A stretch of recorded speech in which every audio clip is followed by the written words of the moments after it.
ये कहानी कुछ ऐसे लोगों की है जो नामीबिया के वीरान रेगिस्तान में रिसर्च के लिए जाते हैं, लेकिन बीच रेगिस्तान में उनका ट्रक खराब हो जाता है और अब उनके पास मदद बुलाने का कोई जरिया नहीं है।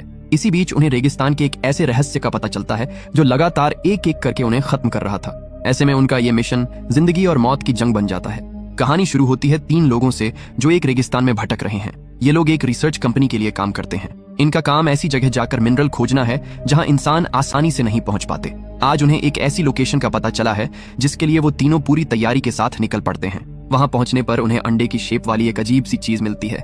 रेगिस्तान में ऐसी चीज मिलना बहुत रेयर है। उन्हें लगता है कि शायद यहाँ कोई खजाना छुपाया गया है, इसीलिए उनमें से एक बंदा उस अंडे को हैमर से तोड़ना शुरू कर देता है।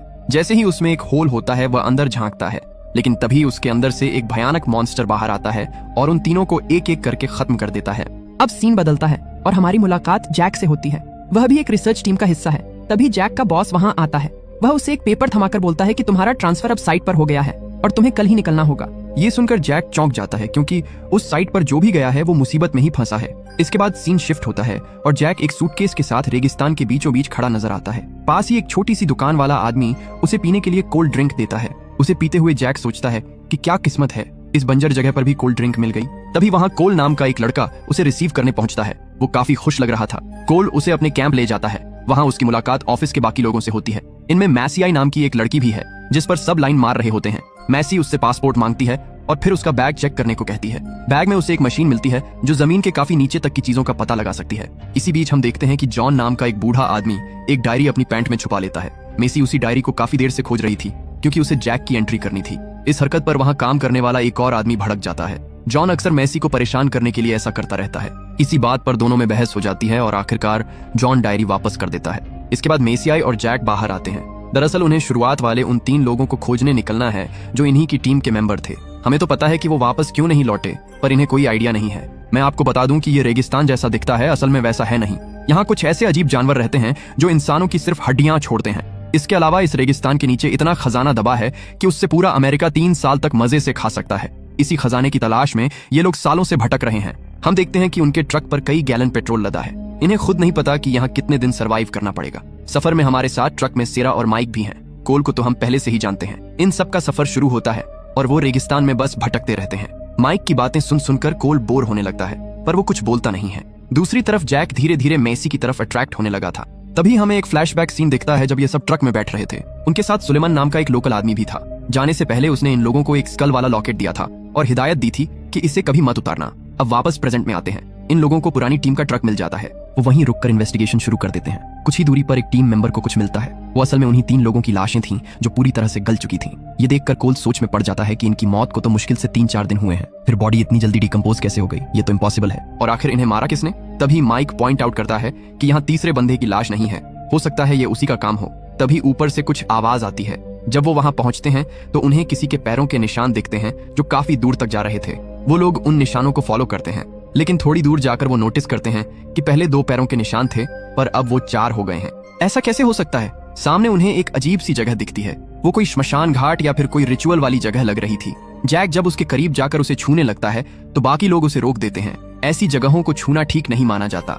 इतने में माइक ट्रक लेकर आ जाता है। अब वो लोग वापस बेस जाने वाले हैं। वहां से वो फोरेंसिक टीम को बुलाएंगे ताकि मौत की असली वजह पता चल सके। वापसी के रास्ते में उन्हें एक और कंकाल मिलता है जिसका सिर धड़ से अलग था। पास जाकर पता चलता है कि ये उसी तीसरे आदमी की बॉडी है जिसे कोल कातिल समझ रहा था। ये देखकर कोल बुरी तरह घबरा जाता है। कोई उसकी पूरी टीम का मर्डर करके चला गया और वो कुछ भी नहीं कर पाए। वो सबसे कहता है कि हमें उस कातिल को खोजना ही होगा, पर सारा समझाती है कि रात गिरने वाली है, ऐसे अंधेरे में हम उसे नहीं खोज सकते। कोल अपनी बात पर अड़ा रहता है, पर आखिर में सबकी बात मान जाता है। वो लोग रात वहीं बिताने का डिसीजन लेते हैं। इसी बीच जैक को अपने पुराने ऑफिस के दिनों की याद आने लगती है जब वो मजे से एसी में बैठकर काम करता था। पर इन सब के बीच उसे एक बात अच्छी लग रही थी कि उसकी मुलाकात मेसी से हो गई। जैक को नींद नहीं आ रही थी तो वो रेगिस्तान में स्केटिंग करने निकल पड़ता है। मेसी भी उसे देख रही थी। थोड़ी देर में वो जैक की मशीन लेकर उसके पास आती है जो काफी देर से बीप कर रही थी। जैक चेक करता है तो पता चलता है कि मशीन के हिसाब से कोई उनके बिल्कुल पास है, पर उन्हें कुछ दिखाई नहीं दे रहा था। दोनों वहीं बैठ जाते हैं और जैक उससे फ्लर्ट करने लगता है। वो अपनी लाइफ के बारे में बातें शेयर करते हैं। मैसी बताती है कि उसके डैड भी यही काम करते थे, इसलिए उसका भी इंटरेस्ट जगा और उसने कंपनी ज्वाइन कर ली। थोड़ी देर बाद वो सोने चली जाती है। जैक वहीं बैठा रहता है और उसकी भी आंख लग जाती है। तभी मशीन फिर से जोर जोर से बीप करने लगती है। कोई बहुत करीब था। वो पलट कर देखता है तो पीछे कोई नहीं था। लेकिन जैसे ही सामने देखता है एक बहुत बड़ा मॉन्स्टर खड़ा होता है। वो डर के मारे जोर से चिल्लाता है और भागकर ट्रक के पास पहुंचता है। उसकी आवाज सुनकर सब जाग जाते हैं और नीचे आते हैं, पर वहां कोई नहीं था। कोल उसे समझाता है कि तुम अफ्रीका के रेगिस्तान में हो, यहाँ ऐसे बहुत से अजीब जीव हैं जो तुमने कभी नहीं देखे होंगे। जैक कहता है कि हमें पता है यहाँ कुछ तो सुपरनैचुरल चीज है, पर वो है क्या ये किसी को नहीं मालूम। तभी मेसी आकर बताती है कि उनके टीम मेंबर का कंकाल गायब हो गया है। इस पर टाइटस खुलासा करता है कि ये सब सैंड मदर का किया धरा है। वो इस रेगिस्तान की क्वीन है और डायनासोर के टाइम से पहले से जिंदा है। उसकी पूरी प्रजाति खत्म हो चुकी है, इसलिए उसे जो मिलता है वो उसे खा जाती है और बस हड्डियां छोड़ती है। पर आज तक किसी ने उसे अपनी आंखों से नहीं देखा। ये कहानी टाइटस को उसके दादाजी ने सुनाई थी। कोल को ये सब एकदम बकवास लगता है। तभी जैक की मशीन में फिर से बीप बजने लगती है। कोल तुरंत सैरा से कहता है कि ट्रक उसी डायरेक्शन में ले चलो जहां मशीन इशारा कर रही है, पर सैरा साफ मना कर देती है। अंधेरे में ट्रक रेगिस्तान में फंस सकता है या कोई और हादसा हो सकता है। सुबह जाना ही सेफ रहेगा।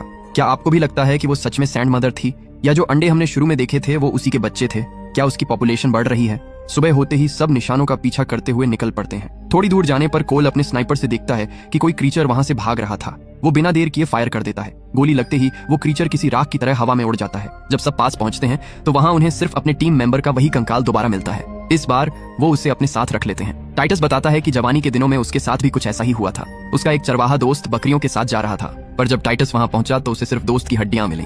अब कोल को उसकी बातों पर थोड़ा थोड़ा यकीन होने लगता है, क्योंकि उसने भी उस दानव को अपनी आंखों से देखा था। वो लोग वहां से निकलने का फैसला करते हैं, पर जैसे ही ट्रक स्टार्ट करते हैं उसमें आग लग जाती है। सैरा किसी तरह आग बुझाती है, पर ट्रक अब स्टार्ट नहीं हो रहा था। कोल पूछता है कि माइक, क्या तुम इसे फिक्स कर सकते हो? माइक जवाब देता है कि इसमें तो महीनों लग जाएंगे। दूसरी तरफ मैसी अपने रेडियो से बेस पर कांटेक्ट करने का ट्राई करती है, पर नेटवर्क नहीं मिलता। सब काफी टेंशन में आ जाते हैं। सैरा बताती है कि हमारे पास 4 दिन का खाना पीना बचा है, तब तक हम कुछ न कुछ जुगाड़ कर ही लेंगे। तभी आसमान से एक छोटा प्लेन गुजरता है, पर किस्मत खराब हो तो कुछ नहीं होता। वो प्लेन उन्हें देखे बिना चला जाता है। हार मानकर वो वहीं अपना टेंट लगाकर एक छोटा सा कैंप बना लेते हैं। एक रात माइक सोने जाता है और टाइटस को पहरेदारी के लिए उठा देता है। पहरा देते वक्त टाइटस महसूस करता है कि कोई उनके आसपास घूम रहा है। मशीन भी लगातार बीप कर रही थी। वो माइक को उठाने की कोशिश करता है, जो अपने स्लीपिंग बैग में सो रहा था। जब वो नहीं उठता तो टाइटस उसे पलट देता है। उसे पलटते ही टाइटस के होश उड़ जाते हैं। माइक के चेहरे का एक हिस्सा पूरी तरह से डिकम्पोज हो चुका था और वो अभी भी जिंदा था। ये उसी मॉन्स्टर का काम था। वो घबराकर सबको जगाता है। तभी वो मॉन्स्टर छोटे छोटे पार्टिकल्स में बंट जाता है और टाइटस पर भी अटैक कर देता है। उसका हाथ गलने लगता है और वो दर्द से तड़पने लगता है। बाकी लोग स्लीपिंग बैग पर गोलियां चलाते हैं, पर कोई फायदा नहीं होता। वो पार्टिकल्स अब उनकी तरफ बढ़ रहे थे। माइक तो पूरी तरह गल चुका था। कोल वहां पेट्रोल डालकर आग लगाने की सोचता है, पर सैरा उसे रोक देती है, क्योंकि इससे उनका ट्रक भी जल जाएगा और उनके पास छुपने की कोई जगह नहीं बचेगी। तभी जैक नोटिस करता है कि वो मॉन्स्टर पेट्रोल से डरकर पीछे हट रहा है। ये देखकर सब जल्दी से ट्रक के अंदर घुस जाते हैं। टाइटस की हालत बहुत सीरियस हो चुकी थी। जैक ट्रक के चारों तरफ पेट्रोल छिड़क देता है ताकि वो लोग सेफ रह सकें। इसी बीच वो मॉन्स्टर माइक के कंकाल के अंदर घुस जाता है और एक नया रूप ले लेता है। वो वापस जा ही रहा था कि कोल उस पर फायर कर देता है। जैक उसे रोकता है, पर वो नहीं मानता। इस बात पर दोनों आपस में भिड़ जाते हैं। मेसियाई बीच बचाव करती है और समझाती है कि हमें इस वक्त साथ मिलकर रहना होगा, लड़ने से कुछ हासिल नहीं होगा। दोनों शांत होते हैं। डिसाइड होता है कि अगले दिन 3 लोगों को मदद के लिए पैदल ही बेस तक जाना पड़ेगा। सैरा यहीं रहकर टाइटस की देखभाल करेगी, क्योंकि हाथ पर हाथ धरे बैठने से कुछ नहीं होगा। सब सो जाते हैं। अगली सुबह 3 लोग बेस की तरफ निकल पड़ते हैं। सैरा और टाइटस ट्रक में ही रुकते हैं। वो तीनों बस चले जा रहे थे, क्योंकि रास्ता बहुत लंबा था। अचानक एक भयंकर तूफान आ जाता है और तीनों उसमें फंस जाते हैं। तूफान रुकने के बाद वो देखते हैं कि उनका बहुत सारा सामान टूट गया है। जैक की मशीन भी खराब हो चुकी थी और आधा पेट्रोल भी गिर गया था। फिर भी वो हार नहीं मानते और आगे बढ़ते रहते हैं। रात होने पर वो एक जगह आराम करने रुकते हैं। कोल सेफ्टी के लिए चारों तरफ पेट्रोल डाल देता है। जैक और मैसी एक दूसरे का हाथ पकड़े बैठे थे। तभी वो देखते हैं कि वही सैंड मदर वहां आ गई है। इस बार उसने मेसी का चेहरा लिया हुआ था। अंदर आने के लिए उसे पेट्रोल पार करना पड़ता, जो वो नहीं कर पाती और मजबूरन वापस लौट जाती है। मतलब टाइटस की कहानी एकदम सच थी। अगली सुबह रेडियो से आती एक आवाज से उनकी नींद खुलती है। आसपास देखने पर उन्हें अपनी पुरानी टीम का ट्रक नजर आता है। पास ही में वो अंडा भी रखा था। तीनों बहुत ध्यान से अंदर जाते हैं। जैक को समझ आ जाता है कि ये उसी सैंड मदर का अंडा है। इनकी प्रजाति चींटियों की तरह होती है। इनका साइज और पावर अलग अलग होती है। ये इस रेगिस्तान में कहीं भी फैल सकती हैं। अगर ये ऐसे ही अंडे देती रहीं तो पूरी दुनिया तबाह हो जाएगी, क्योंकि ये किसी भी मांस को पल भर में गला सकती है। इसी बीच ऊपर से जॉन की आवाज आती है। बाहर आने पर जॉन उन्हें घेर लेता है। उसे लगता है कि इन तीनों ने ही अपने साथियों को मारा है और खजाना आपस में बांट लिया है। मैसी उसे समझाने की बहुत कोशिश करती है, पर वो एक नहीं सुनता और तीनों को हथकड़ी पहनाकर ट्रक में बैठा देता है। जैक कहता है कि हमें जल्दी कुछ करना होगा, वरना हम सब मारे जाएंगे। मौका देखकर कोल शीशे के आर पार जॉन को मारता है और उसे बेहोश कर देता है। इसके बाद वो एक माइन के पास पहुंचते हैं। अब उन्हें समझ आ गया था कि ये क्रीचर अपनी एक अलग सोसाइटी बनाना चाहता है। और इसके लिए उसने इस गहरी माइन को चुना है। वो अपने साथ एक खास लिक्विड ले लेते हैं और जॉन को ट्रक में ही बांधकर छोड़ देते हैं। तीनों अंदर की तरफ बढ़ते हैं। अंदर घना अंधेरा था, इसलिए वो टॉर्च जला लेते हैं। जैक को एक पुराना जनरेटर मिलता है। उसे चालू करते ही वहां हल्की रोशनी हो जाती है। इसी बीच कोल अकेला ही उस क्रीचर को मारने निकल पड़ता है जो छुपकर उन्हें देख रहा था। जैसे ही कोल अंदर जाता है वो क्रीचर उस पर अटैक कर देता है, पर जैक बड़ी चालाकी से उसका ध्यान भटकाता है और उसे एक गहरे खड्डे में गिरा देता है।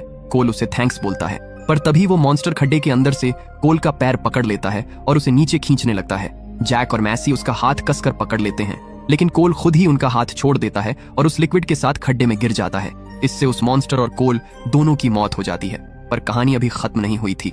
वो लोग माइन के जिस हिस्से में थे वहां उस रानी ने अपना पूरा कब्जा कर रखा था। तभी जैक की नजर एक चीज पर पड़ती है जो एक जिंदा कोकून जैसी लग रही थी। उसे समझ आ जाता है कि रानी इसी चीज को प्रोटेक्ट कर रही थी। शायद ये उसका दिल था। जैक बिना सोचे उसमें चाकू घोंप देता है। इसके बाद सब कुछ तबाह होने लगता है और माइन भी ढहने लगती है। दोनों जान बचाकर बाहर निकलते हैं। बाहर आते ही उन्हें जॉन की सड़ी हुई लाश मिलती है, जिसे देखकर वो बुरी तरह डर जाते हैं। कुछ दिनों बाद मैसी शहर वापस जाने के लिए निकलती है। जैक उसे खुद छोड़ने जाता है, पर वो उसके साथ नहीं जाता।